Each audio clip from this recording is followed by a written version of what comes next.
The human brain is a complex organism, so complex that we are nowhere close to understanding it. Back in the 1970s, one scientist, an American physician and neuroscientist named Paul MacLean, put forth a theory to describe the evolution of the brains of human beings and other vertebrate mammals.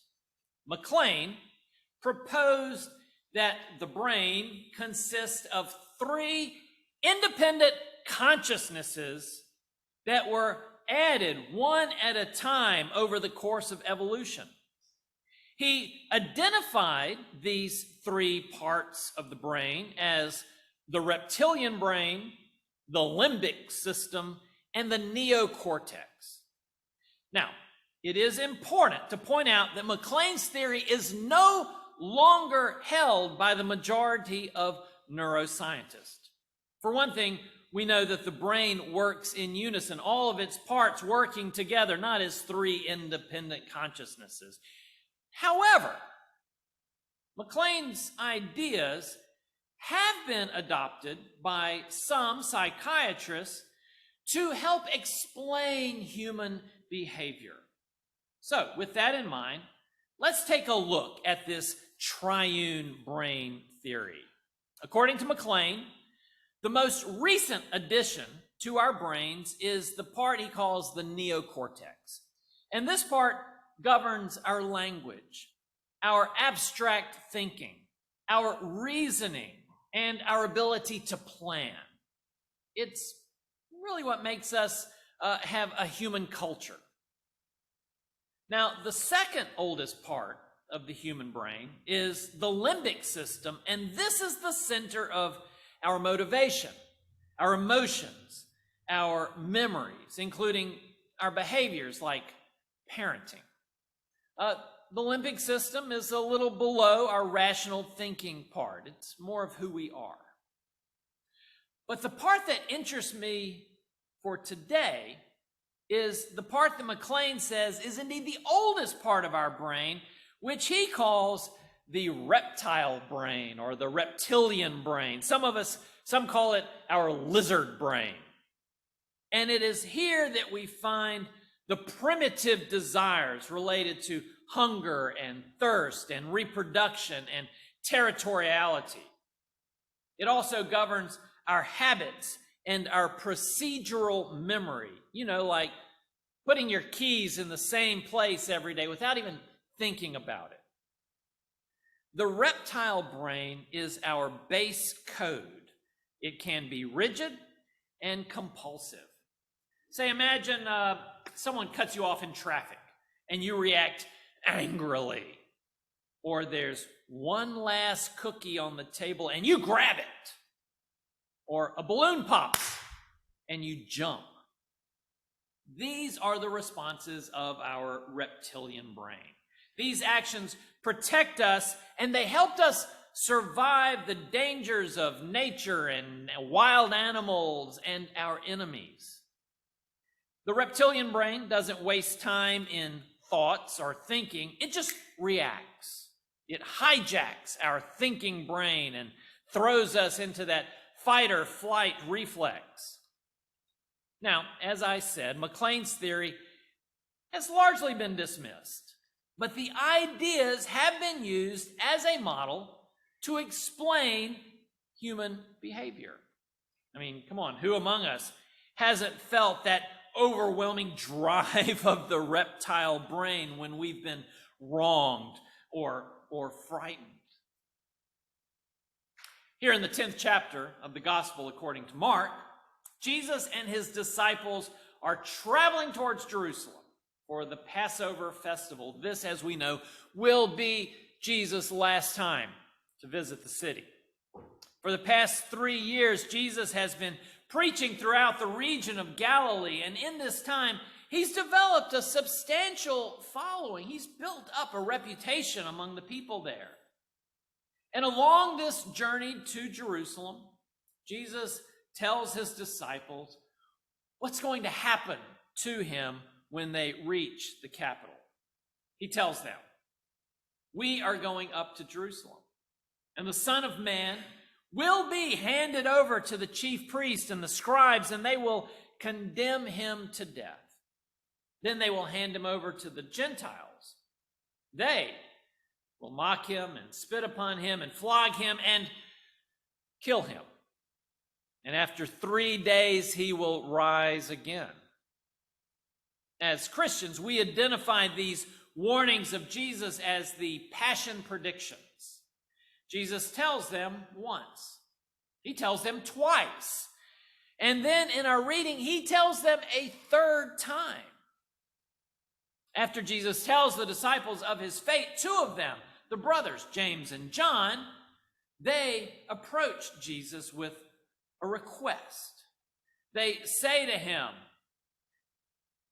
"Teacher, we want you to do for us whatever we ask of you." Did you hear that? They don't couch this demand as a favor. They don't soften their request by saying something like, "Jesus, we know you've got a lot going on right now, but we were wondering if it's not too inconvenient, and we hope we're not out of line on this," but no. They just say straight up, "We want you to do whatever we ask of you." And so Jesus says to them, "What is it that you want?" And the brothers answer him, "Grant us to sit, one at your right hand and one at your left, in your glory." And Jesus says to them, "You have no idea what you are asking. Can you drink the cup that I drink? Are you able to be baptized with the baptism with which I am baptized?" Now, Jesus' words we recognize as being sacramental language, talking about the cup of communion and the baptism. But what Jesus is really saying underneath all this is simple. He says, "Do you think you can walk in my shoes and go where I go?" And they answer, "Yeah, we can do that." And Jesus tells them it will be as they demand, but as we know, it won't be what they expect. Traditionally, we come down pretty hard on the two sons of Zebedee. We label them as clueless for not understanding Jesus' warnings of his fate of Jerusalem. We ridicule their arrogance at bossing Jesus around like they do. We say that they are just looking for fame and celebrity because they believe that when Jesus hits the bright lights of downtown Jerusalem, things are going to happen. And they want to be part of it. I mean, up in Galilee, he's been a hit. The crowds there adore him. But just think what it's going to be like in the capital city. As I said, traditionally we do come down hard on James and John. But I think I know what they're doing here. I think that they do understand that the end is near, that Jesus is going to be taken from them. And they sense that their time is short. And they ask for those seats riding shotgun with Jesus, not because they're clueless, but because they're scared. They made their demand because they want to be first in line. And they're afraid there's not going to be enough for everyone. Enough of what, though? Well, I guess enough of Jesus. Enough of Jesus' radiance, his being, his glory. I believe that they were afraid that Jesus' glory is going to run out before it gets to them. And so this becomes a time of crisis. It's their fight or flight moment. Their reptile brains take over. They want to grab what they can before it runs out. The other disciples catch wind of this discussion between Jesus and the Zebedees, and they, as we know, were less than pleased. The brothers, they had jumped the line. And what should have been an even 12-way split was now unbalanced, and they responded in fury. There is something in our reptile brain that keeps us in constant fear of not having enough. Enough what? Well, whatever it is that we feel we need to survive. It is our instinct of self-preservation. It may be food or shelter, companionship, love, N95 mask, water chestnuts. We constantly fear that we're going to run out and that we will die. And our fear is based on the anxiety of scarcity. I mean, we can be surrounded by excess and still be worried that there won't be enough. Scarcity controls our lives more than we are willing to admit. Some years back, in an article in the Christian Century magazine, the Old Testament scholar Walter Brueggemann wrote about scarcity. And in that article, he said, "We never feel that we have enough. We have to have more, and this insatiable desire destroys us. Whether we are liberal or conservative Christians, we must confess that the central problem of our lives is that we are torn apart by the conflict between our attraction to the good news of God's abundance and the power in our belief in scarcity, a belief that makes us greedy and mean and unneighborly." In our nation today, as more and more power drifts to the extremes, those in the middle feel the imagined squeeze of scarcity, that there's not enough for all, that there's not enough for me. Or worse, that if I do have something, somebody's going to take it from me. And so we want to reach out and grab what we can while we can. And meanwhile, we know that the other person out there is doing the same thing, and this only fuels our anxiety. So what is it that we're afraid of today? A scarcity of jobs, of food, of water? Are we afraid that someone's going to take away what I've worked so hard to acquire? That we're going to lose relevance, influence, power, prestige, or our lives. For the reptile brain in self-preservation mode, which is where it always is, these are its primary concerns. The reptilian response is to keep what you have, preserve and protect it from others, and get more and more at the expense of others. To get more than you need, to get more than you will ever need. And that's still not enough, is it? We can continue reading that article by Walter Brueggemann where he says, "The myth of scarcity that can drive an economy is not based on an economic analysis, but indeed on scarcity. It produces and justifies violence against neighbor. The myth of scarcity makes each an agent of acquisitiveness in the face of all the others who pursue acquisitiveness." But can't we be more than that? Can't we be more than just the sum of all our fears? Can't we be more than our reptile brains? And the answer, of course, is yes. We can through Jesus Christ in God. Through Christ in God, we are more than that. The antidote to anxiety and scarcity is abundance. And our holy scriptures open with the greatest act of abundance of all time, the act of creation itself. The first chapter of Genesis is just a litany of abundance in which God creates and creates and creates, and it was good. Where is it in Scripture that God ever says, I'm sorry, there's not enough for you? Even the Hebrews wandering through the wilderness had enough. For 40 years, God rained manna down on them. It was an abundance and never a scarcity.